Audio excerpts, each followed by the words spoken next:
So, good morning, everyone. Welcome to the church in Ocean Park. Thank you so much for being with us this morning at this time when we're all thinking, hoping, praying, and working for peace at a time that is so difficult, and not only in Ukraine but in so many places around the world. So, thank you for being here. And we're going to start off with a song by Dr. Bernice Johnson Reagan. And for this singing, we all have to be on mute. Okay, so I know that yes, couple new friends aren't on mute, so we'll make sure. And this one is probably one that you have heard before. Bernice Johnson Reagan wrote it. There's a great recording, of course, by Sweet Honey in the Rock. It is in honor of Ella Baker of the modern civil rights movement. Yes.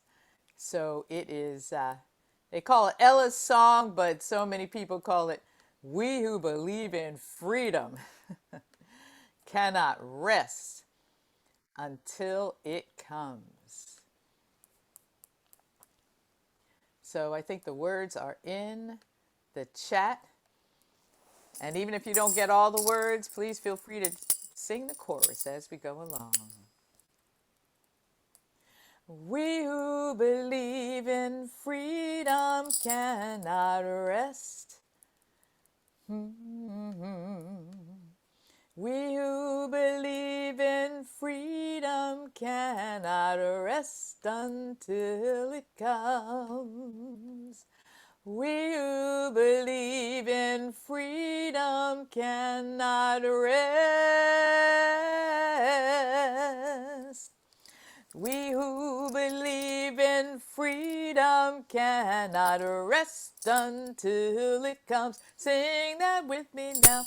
We who believe in freedom cannot rest.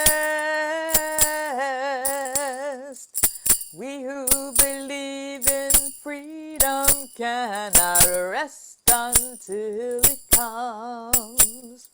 Until the killing of black men, black mothers' sons, is as important as the killing of a white man, white daughters and sons. Oh, we who believe in freedom cannot rest. We who believe in freedom cannot rest until it comes. That which touches me most is that I had a chance to work with people, passing on to others that which was passed on to me. Sing it with me now. We who believe in freedom cannot rest. We who believe in freedom cannot rest until it comes. To me, young people come first. Oh, they have the courage where we fail. And if I can but shed some light as they carry us through the gale. The older I get, the better I know that the secret of my going on is when the reins are in the hands of the young ones who dare to run against the storm. Here we go now. We who believe in freedom cannot rest. We who believe in freedom cannot rest until it comes. Not needing to clutch for power, not needing light to just shine on me. Oh, I need to be just one in the number as we stand against tyranny. Oh, struggling myself don't mean a whole lot. I've come to realize that teaching others, oh, to stand up and fight is the only way our struggle survives. Here we go now. We who believe in freedom cannot rest. We who believe in freedom cannot rest until it comes. I am a woman who speaks in a voice, and I must be heard. At times I can be quite difficult, and I'll bow to no man's word. Oh, oh, we who believe in freedom cannot rest. We who believe in freedom cannot rest until it comes. Oh, again now. We who believe in freedom cannot rest. Oh, we who believe in freedom cannot rest until it comes. One more time now. We who believe in freedom cannot rest. We who believe in freedom cannot rest until it comes. Yes. Ella's song. Yes. Welcome y'all to the church in Ocean Park.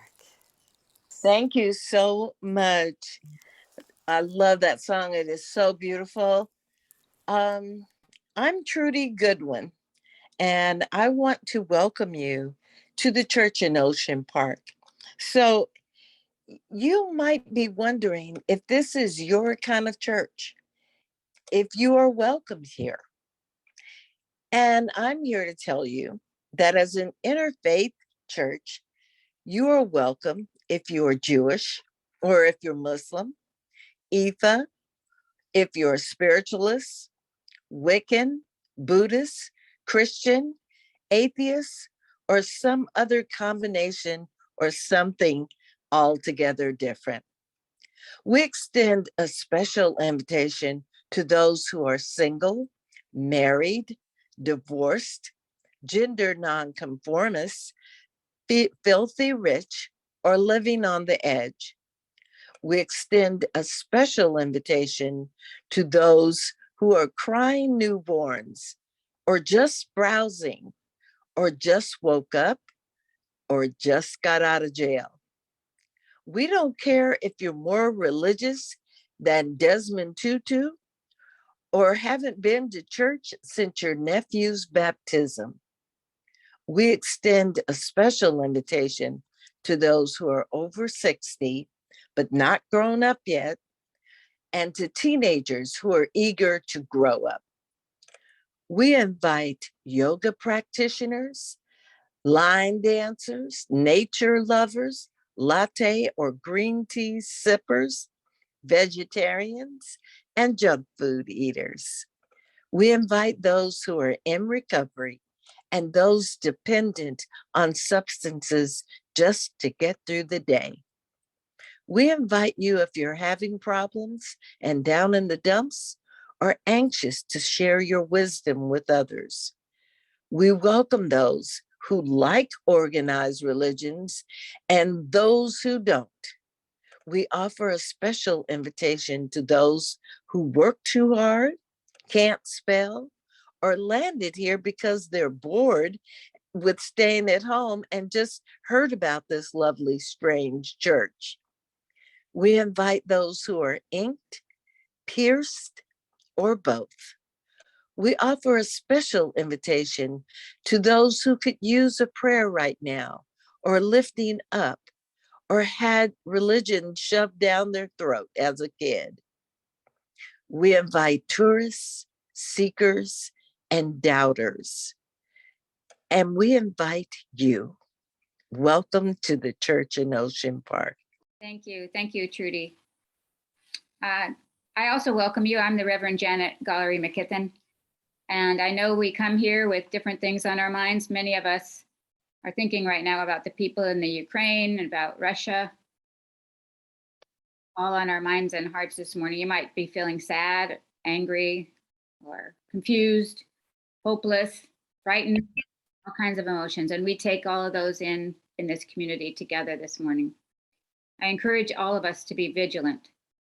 Recent international conflicts and the ongoing pandemic have demonstrated the ways that extremists take advantage of crises to spread disinformation, hate, and violence.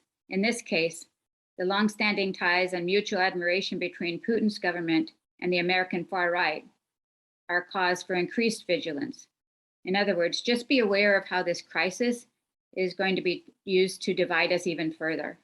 Make no mistake, we're not talking about the Russian people who are standing up against their government and marching in the streets. We're talking about the government of Russia. Many on the American right will spin this, and we need to be vigilant.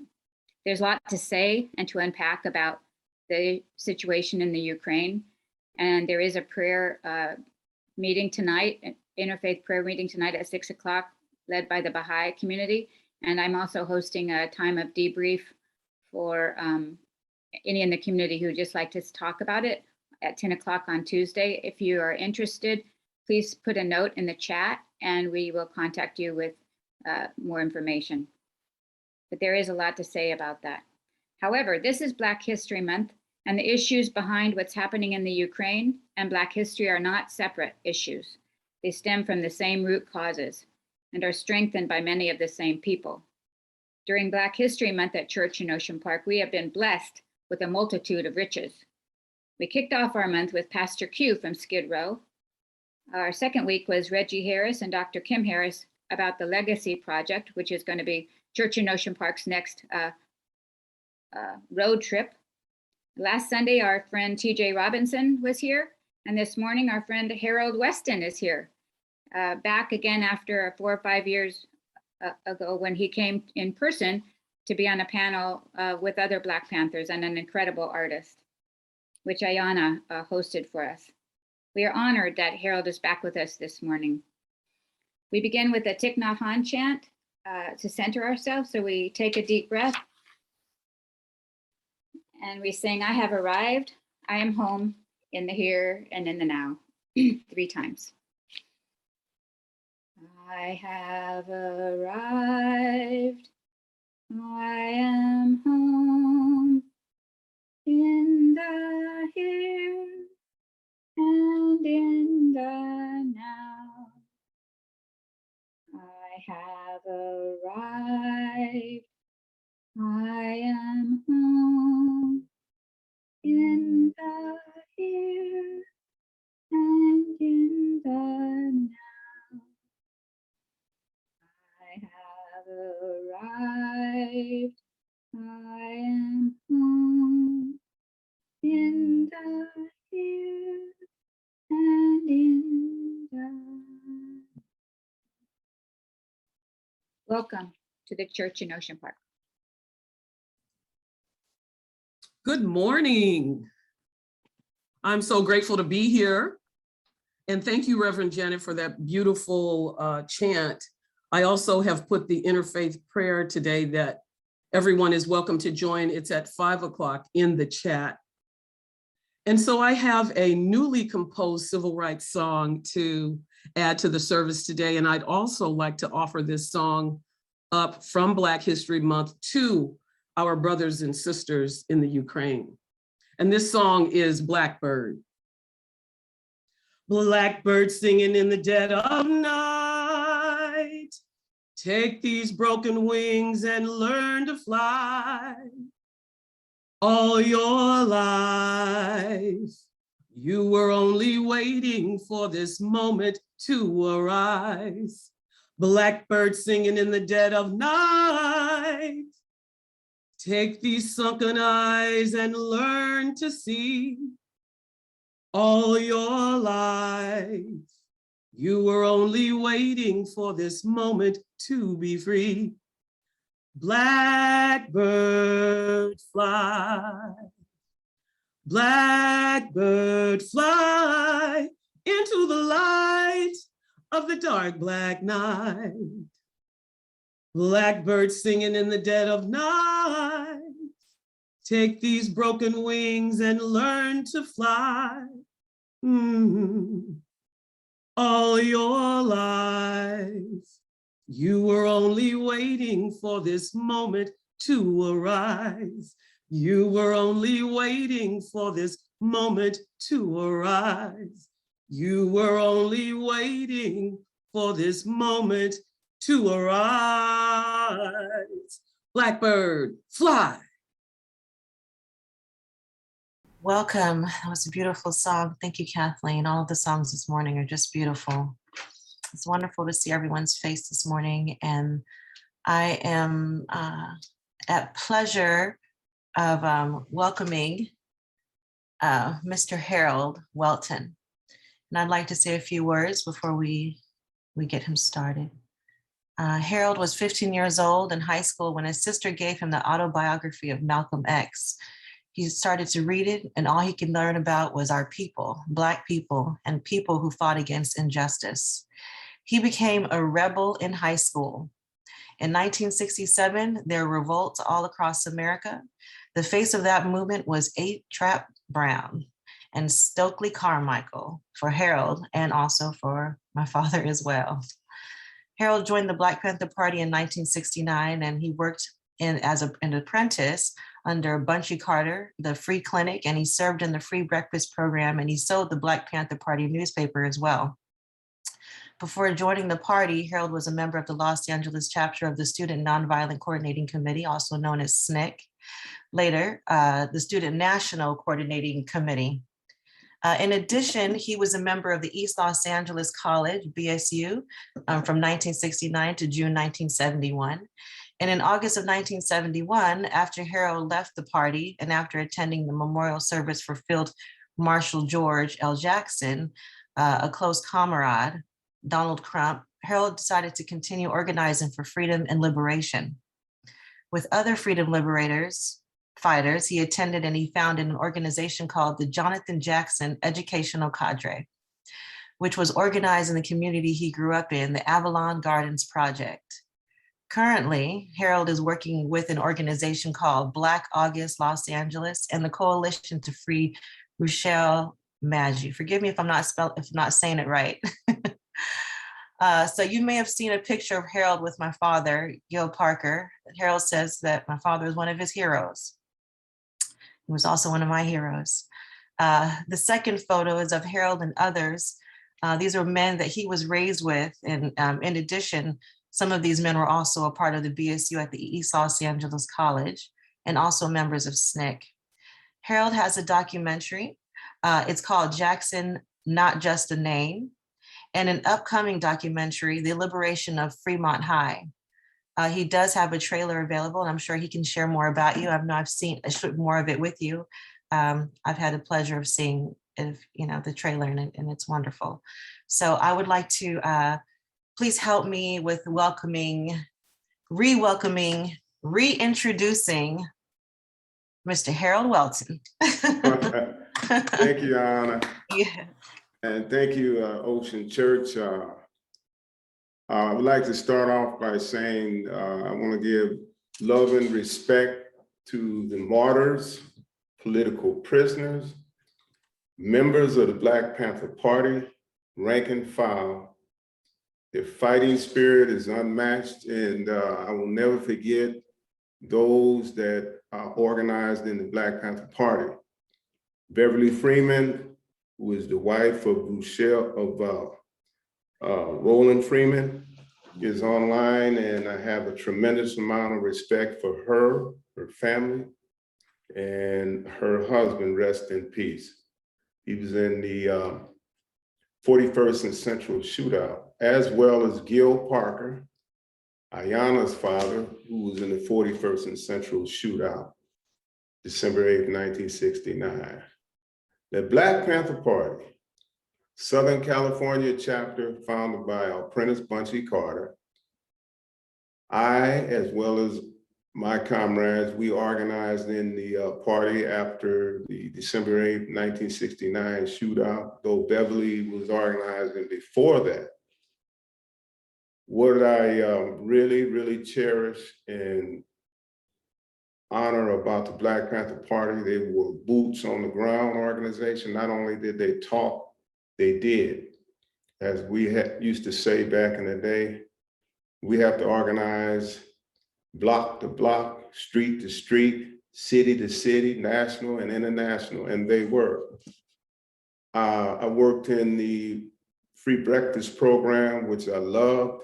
I loved feeding the kids. We were kids ourselves, and contrary to popular belief, we didn't just serve the kids, we also cooked. The men I'm talking about, we cooked in the breakfast program.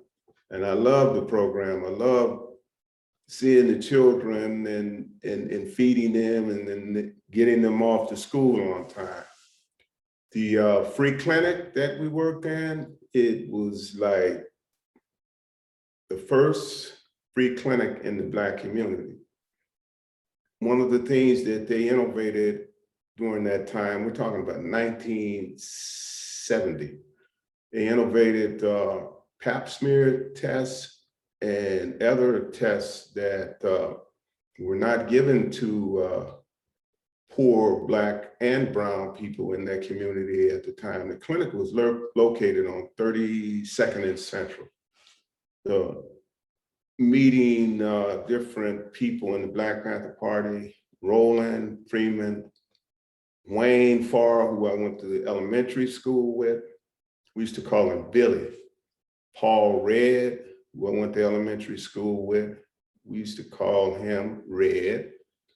And tell you little stories that we talked about before we started.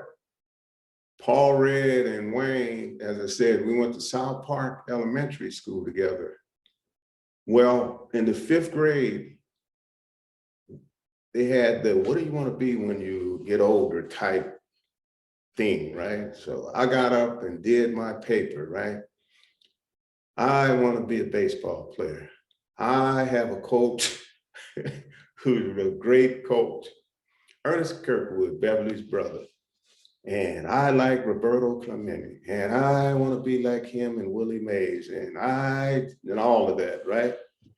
So everybody gave me a clap. I thought I did good, 5th grade now. Well, up comes Wayne Farr. He talks about being a jet pilot, right? At that time, I had never seen a Black pilot, period. Wayne got up and talked about, you have to know about algebra, and you have to know about this, and you have to know about that. And he went through it, and everybody gave him a standing ovation. And I wanted to get up and get my paper and leave. Due respect, rest in peace. I started calling Wayne the Brain. Paul Red, 4th grade, South Park Elementary. Him and I was a class clown in school. Him and I were doing what we do, being a clown. Paul Red was an artist as well.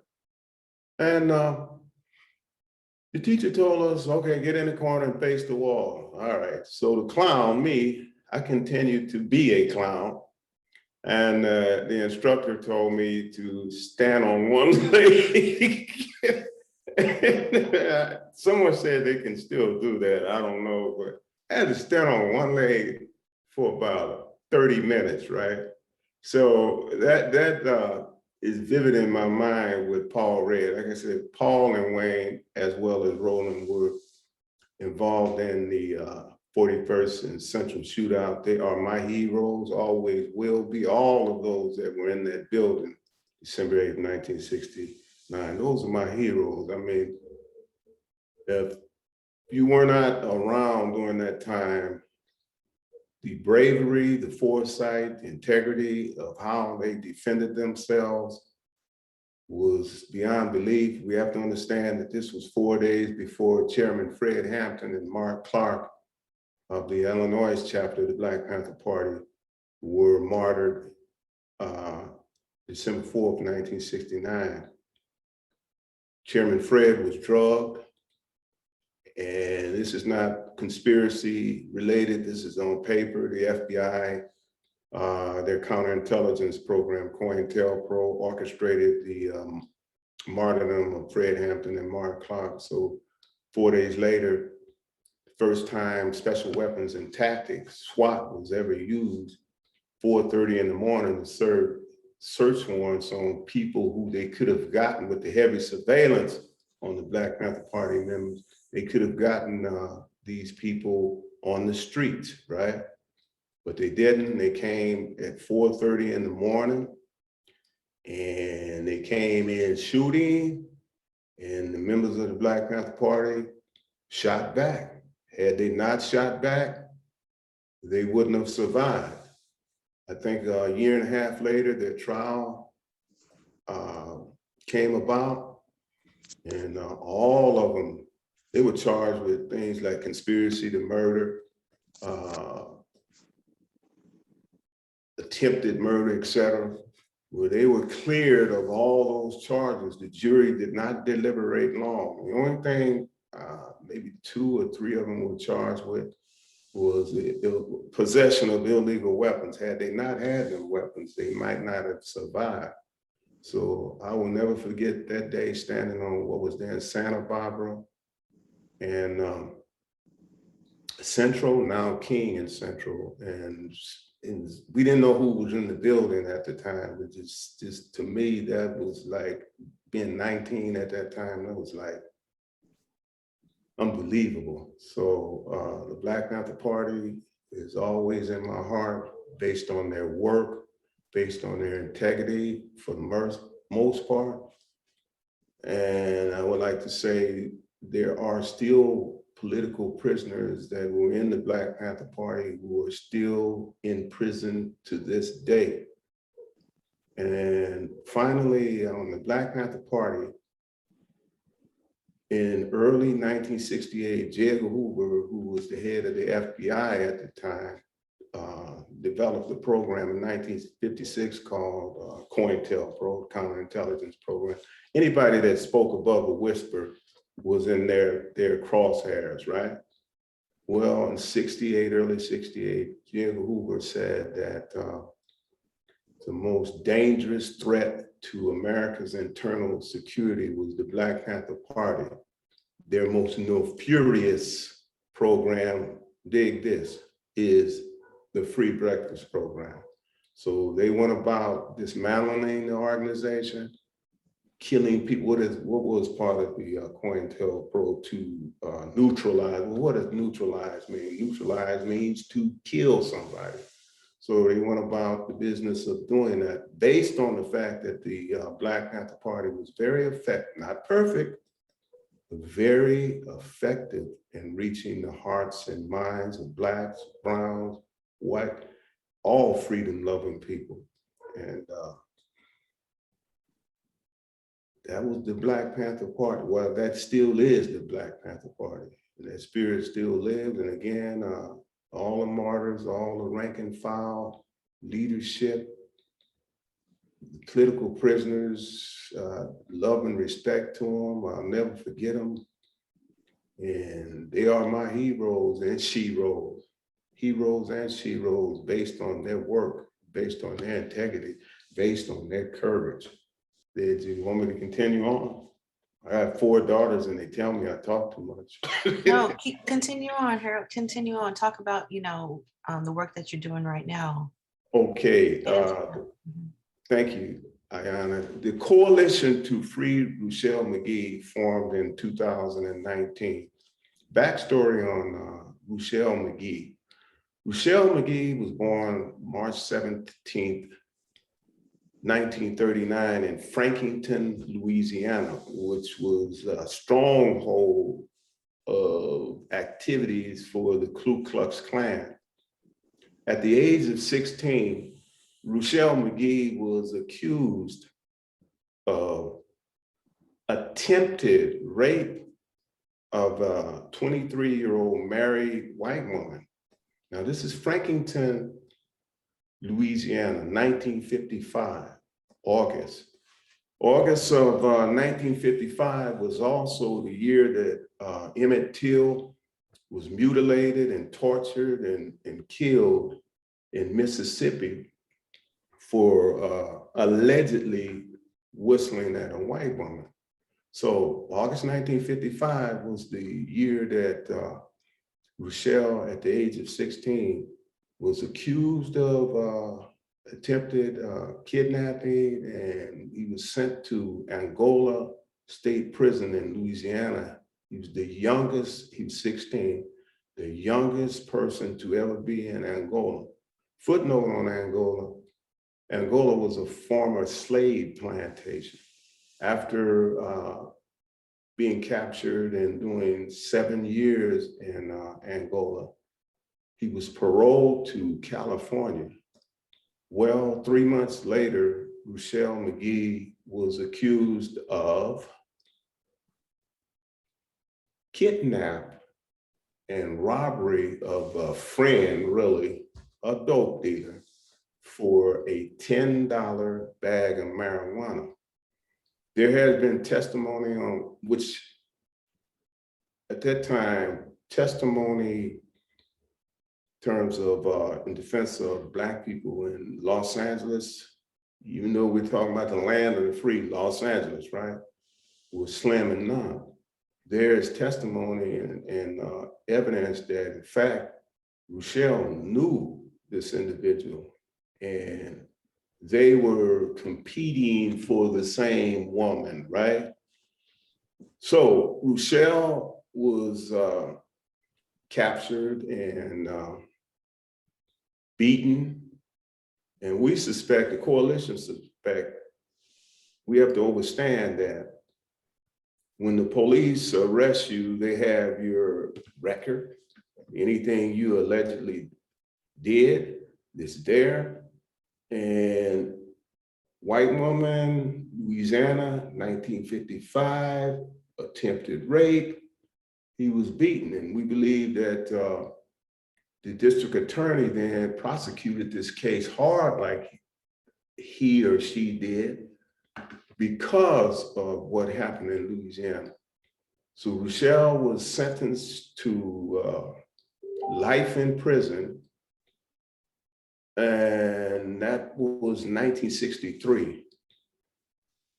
1970, August 1970, young 17-year-old Jonathan P. Jackson went into a courtroom armed and demanded that the Soledad brothers be freed. The Soledad brothers were 3 prisoners who were accused of killing a guard in Soledad prison in retaliation for 3 Soledad prisoners who were killed by a white guard after a fight between white inmates and Black inmates. This was January 1970.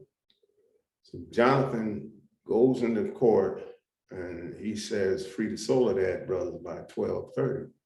And he gave guns, well, he offered guns to those that were testifying on another case out of San Quentin, Rochelle being one of them, W.L. Nolan, and James McClain.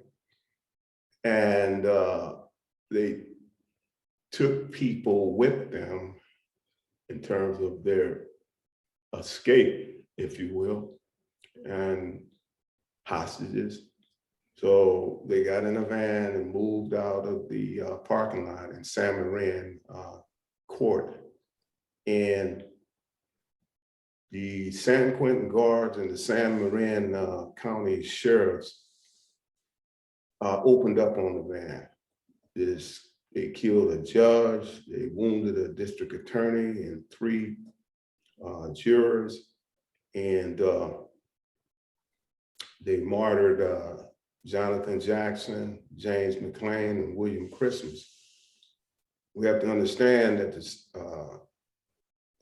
San Quentin guards had this policy: there shall be no escape attempts. If you have a hostage, everyone's going. Now, we have transcripts from Angela Davis's trial, where one of Angela's lawyers had a San Quentin guard on the witness stand, and her lawyer asked the guard, dig the mentality, asked the guard, okay. And the lawyer was talking about the no escape clause. So I can't remember the exact numbers, but the lawyer started off with a certain number. Okay, what if it was this amount of women, this amount of children? Would you still invoke the policy? And the San Quentin guard said yes. So the lawyer asked again, with more women, more children, would you still invoke the policy? Yes. And they asked him a third time, with more women, more children, in addition to others, would you invoke the no escape clause? And they said, yeah. So this is the insane policy that the San Quentin guard and the prison system had. Now, Rochelle McGee was the only surviving, Sen-Q McGee was the only surviving member. Rochelle was wounded badly, and he was charged with attempted murder and conspiracy to murder, aggravated kidnapping. Angela Davis, about a month later, was charged with, after she was captured in New York, she went on the run, right? And she was charged with the same charges. Well, I think many of us are familiar with the free route Angela Davis call of that time. And she was acquitted of all the charges in 1972.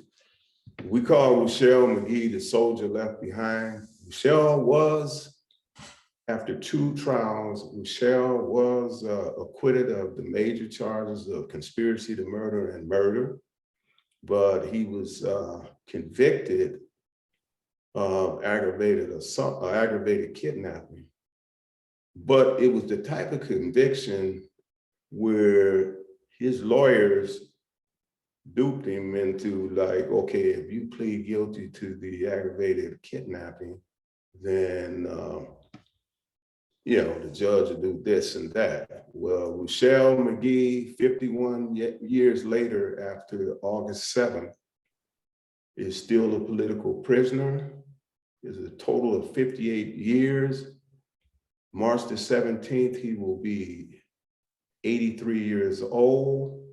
The average sentence in California for murder is about 40 to 42 years. This man is accused of aggravated kidnapping again, and he's still in prison as a political prisoner. It is political.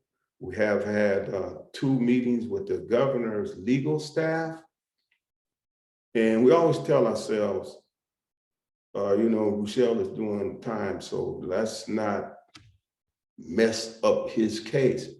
But it is very frustrating to hear the governor's staff say things like, well, we have to consider, his 83-year-old man soon on a walker, and they're telling us, well, we have to consider if he could be a potential threat.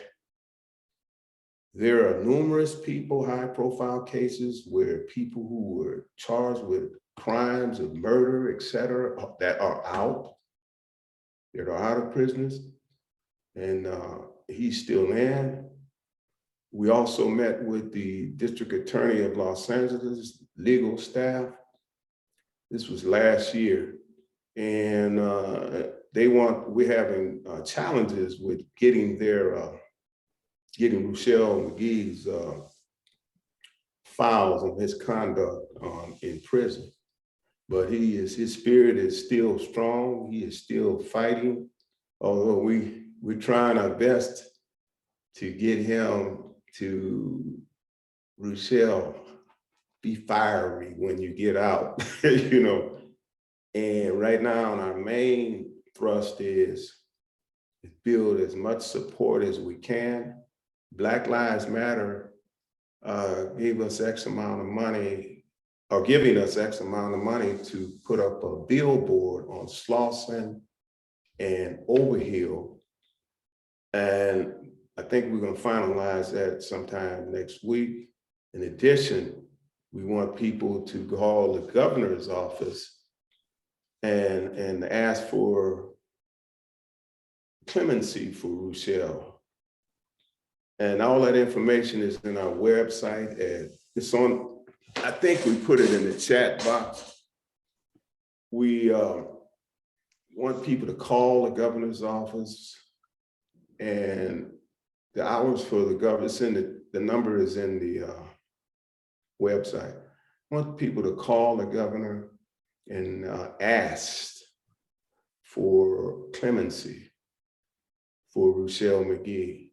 In addition, we're raising money to get a legal defense for Rochelle McGee in terms of that clemency. He is no threat to anyone at 83. It's political, and it's one of the lesser known cases in terms, and I'm not comparing political prisoners' popularity, but it's one of the lesser known cases throughout the country. We've gotten a lot of support. We have over 32,000 signatures on a petition to free Rochelle McGee. We have over 1,700 letters that have been sent directly to the governor's office. And we have 1,300 signatures demanding that Rochelle be released on clemency. March the 19th, we're gonna have a, we don't like calling it a webinar, we call it a virtual rally, March the 19th, 12 o'clock. We're gonna have birthday rally for Rochelle McGee, and we're calling for a Twitter storm on that day. Again, Black Lives Matter have offered us their access to millions of people that they have on their site. And we want people to go to that site. We want people to make it known to the governor that this case will not die. We want the governor to know, we want the world to know. Here you have a man that should have been out a long time ago, long time ago. So there may be some things that you want to ask me that I may have left out, but again, the website is freerochellemcgee.org. Rochelle, R-U-C-H-E-L-L,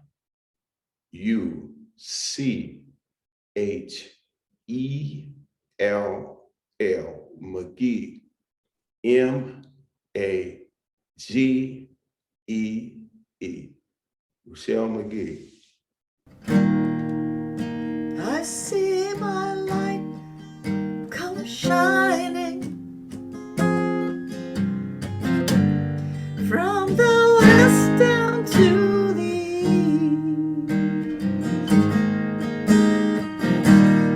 Any day now, any day now, I shall be released. Any day now, any day now, I shall be released. I see my light come shining from the west down to the east. Any day now, any day now, I shall be released.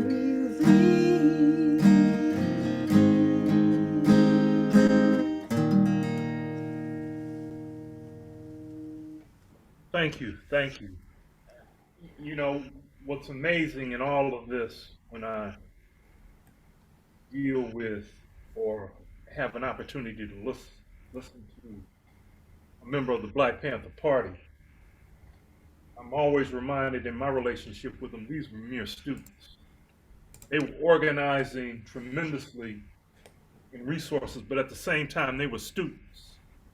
And as a student, I know what a burden that is in terms of, making sure the lessons are done and, I pass the grade and graduate. They took on, the added stress of organizing community breakfast programs and tutorial programs.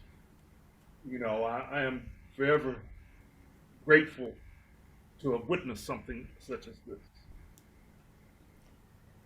My question to the brother, if indeed he knows, and I look at when he mentions the COINTEL program, which is another thing that I always find, that these brothers were defending themselves under the Second Amendment, and yet they were considered a national threat, to be surveilled.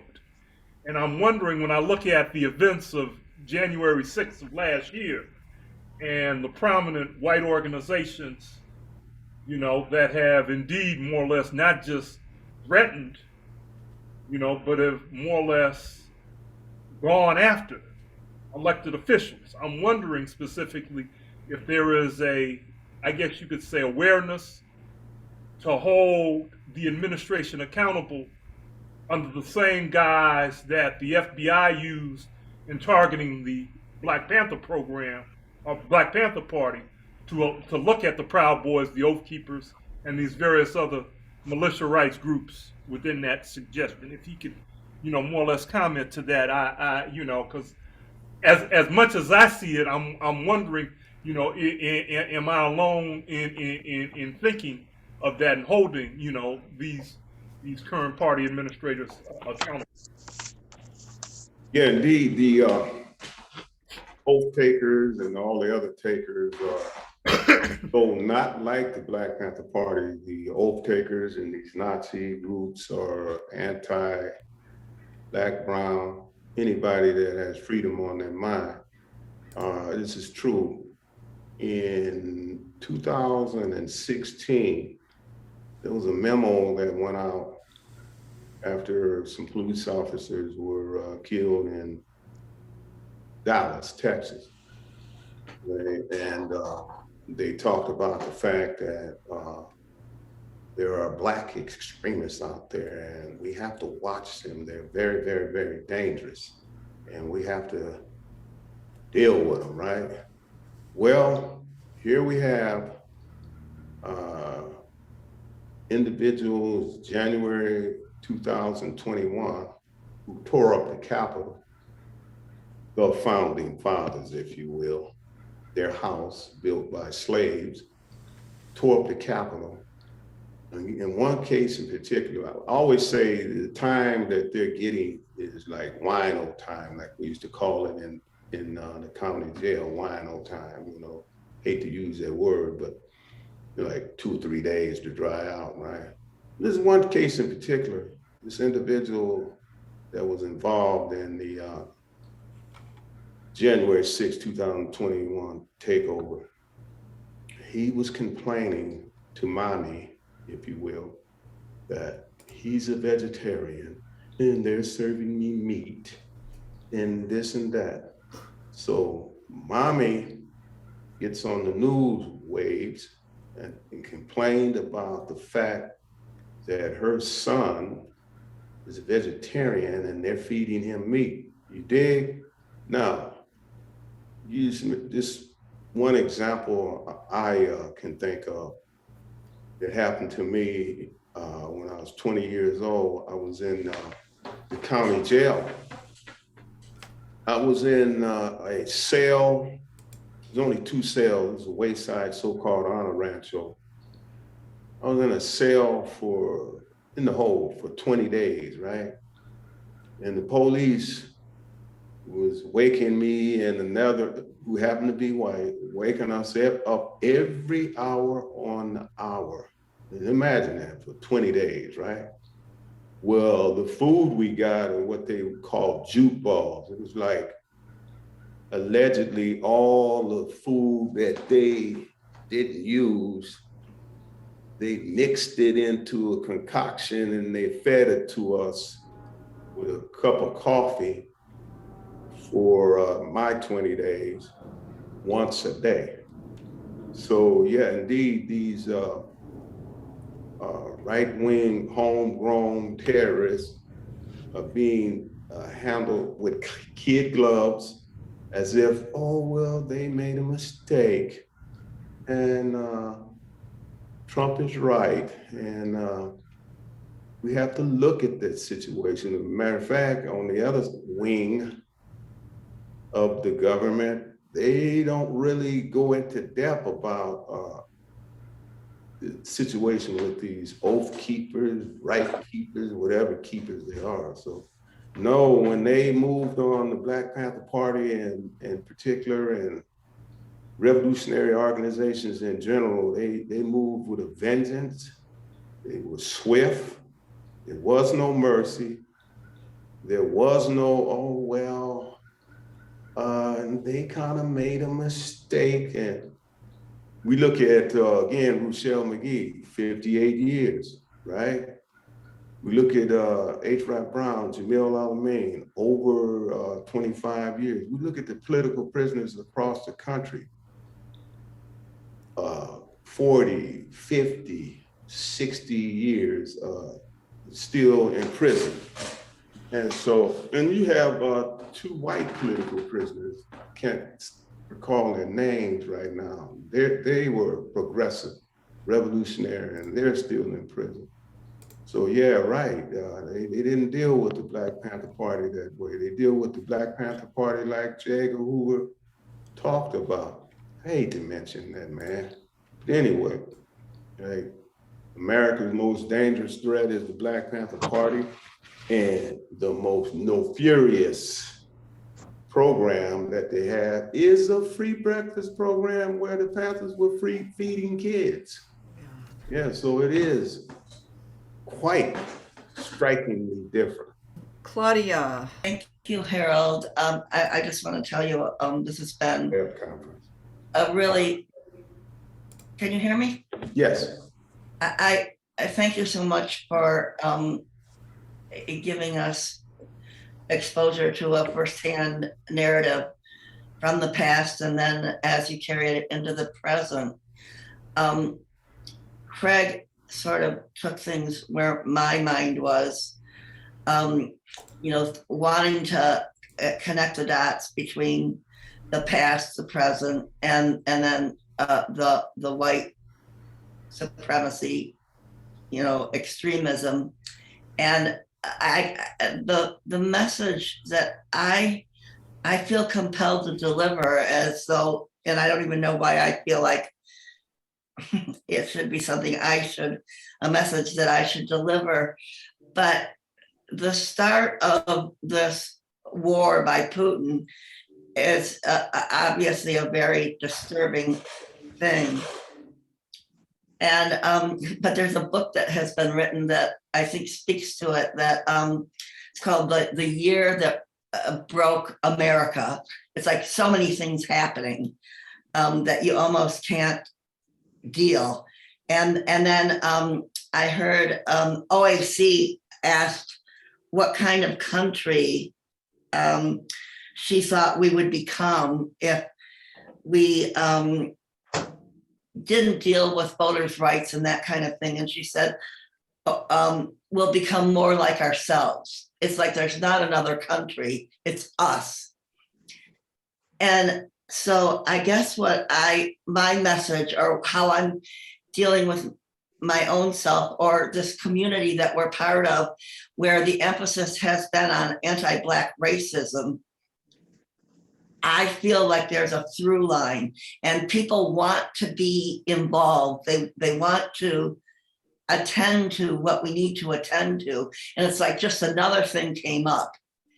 But what I feel like, since there's a through line, a really substantial through line or positive, if we are still emphasize what our mission has been recently as a group, we are attending to the issues that come up with this war. And we don't have to feel guilty that we're not doing enough. And I think what you talked about today at being political and the political prisoners and all of that feeds into that kind of thing. Any comments that you may have, or and isn't there another political prisoner? I forget the name, in Ohio, and they have a conservative governor. We supposedly have a liberal one. Our governors need to be doing the same for our political prisoners, Right. whether they're liberal or not. I agree. But can I say something real quick? I want to talk about real quick that I didn't mention the dynamics of the women in the Black Panther Party. Women in the Black Panther Party, this misnomer that the Black Panther Party was chauvinistic, if you will. Well, the majority of the leadership at one point in time were women. And I think about Beverly and I, Brenda Choice, Jackie Ball, Gwen and Jackie Jones. We all worked together. We all worked together in the clinic and the free breakfast program as really kid. Well, Beverly was a kid, her and Brenda. So, yeah. Thanks so much. Linda Bond.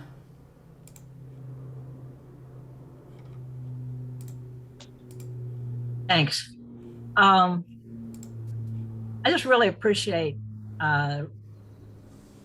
sort of everything you said. And as someone who has seen her own FBI file, as well as the inside of a jail cell or two, I want to talk about or think about J. Edgar Hoover saying that the Panthers were the most dangerous threat to the US because, or national security or whatever, because I think in some ways,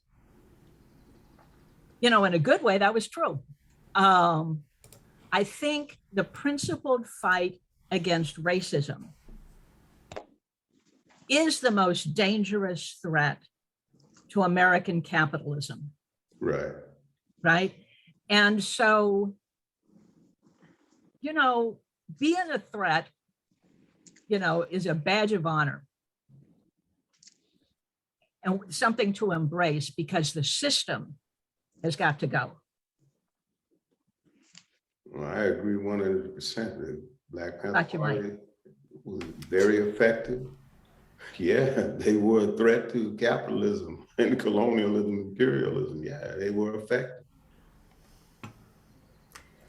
Thank you for that perspective, Linda and Harold. Trudy. Hi. Good morning, Harold. It's so good. Good morning, Trudy. It's so good to see you this morning at the church. Harold and I were like ships in the night during the Black Power movement and our involvement in the Panther Party.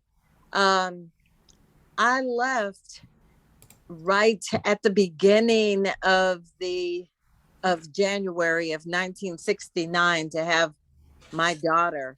Erica and I and Bunchy Carter's wife were all pregnant at the same time. And Erica and I both stepped away from the party during that time to either take care of our kids or to have our kids. And shortly, I guess after that, we had a new group of folks that came into the party, and Harold was one of them, and Gil was one of them. The Freeman brothers left the Malcolm X Foundation at the same time that I was part of it in Compton, and joined the Black Panthers. And so I want to lift up their names. They were two beautiful brothers. And I want to go on record to back what Harold just said. There was a movement during the 60s and the 70s to discredit the Black Panther Party by saying that, these were a bunch of killer criminals that were out to kill white people. And that throughout history has pretty much been righted. The information now gives a clearer picture of the work that we were doing. Now, I don't want to whitewash this and make you think that we were not about securing our communities, because we were. There's a new book out now about the Black Panthers, the violence that brought us into the movement and the violence that we met while in the movement. I'll put a link to that book. But in that book, the author, Austin, comments that the LA chapter was the most successful chapter in, one, organizing and recruiting people, and two, protecting the Black communities. Because the brothers and sisters in that chapter did not play. They handled business. And and I just want to, I don't want to go on and on, but I want to make it clear that as a young woman, as a teen in the Panthers, I did not encounter any type of patriarchal behavior. Although that was part of the times anyway, it was not the case in the Panther Party, because we were led by the principles of Mao's Little Red Book, which said whether you were female or male, you were all equal in the fight. You were responsible for protecting your community and standing up for the community. And over the years, we had a number of Black women that were leaders throughout the nation. So I want, do not pick up that new narrative that this was an organization of anti-women. I'm sure that, I don't want to whitewash that either. I'm sure that there's been plenty of accounts of women being mistreated in the party, as they were across the world. But if you were in the party, you stood more of an opportunity of having a voice and being called upon to do the work than you did any other Black movement organization at that time. And I want to thank you again, Harold, for sharing with us this morning. Well, thank you. Thank you all. Ayana. I wanted to jump in. Thank you so much, Trudy, for saying that and for sharing that. I just think that is so important, because one of the most important things I will say, my father, he said he learned, it was the women that were actually running it. He said in the background, they were the ones that were running, that were just the brains behind of a lot of the work that was done in the Black Panther movement. And especially, as Harold mentioned, especially the Los Angeles chapter of the Black Panther movement. We also want to shout out Peaches too, her That's name. right. We got to give out Peaches. I've heard so much about her too. And of course, Roland and Ronald Freeman, the twins, and their family members as well. But of course, we got to call out Peaches and all of the other women, and as my father would say, and as I'm sure you say, sisters, in the Black Party movement as well, who were just also wonderful liberation fighters. And I just wanted to acknowledge really everyone, and including something that I wanted to speak to what what Craig had said earlier. And it's something that even I myself have wrestled with, also seeing my father go through this as well. Some type of accountability, especially for the COINTEL program, and seeing the attack of what that caused. I know my father being a part of the breakfast program, him being accused of stealing, and when he was feeding people, and that was a part of his police record. That became, as a freedom fighter, that was on his record, which then had, those things that they were doing at that time, it had a trickling effect when it came to now finding jobs and going out there, because they had this history with the police. And as Harold has shared too, the arrests that were taking place back then for freedom fighters, so different from these people who were arrested, like you talked about the young man in Arizona with the vegetarian request. If only those requests were nowhere given, they were being abused. And let's also note that the women that were also arrested in the Black Panther Party movement were also just as abused as well. Unfortunately, they were treated horribly. And I'm speaking, obviously I wasn't there clearly, right? But I'm speaking from my father's perspective, because I've heard that. And I just wanted to just acknowledge that as well.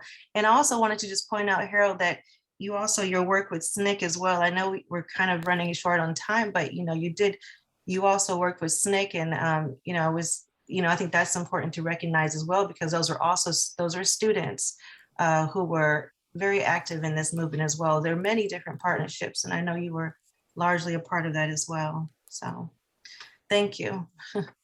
Thank you.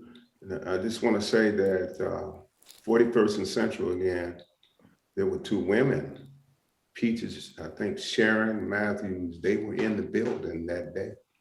We who believe in freedom cannot rest.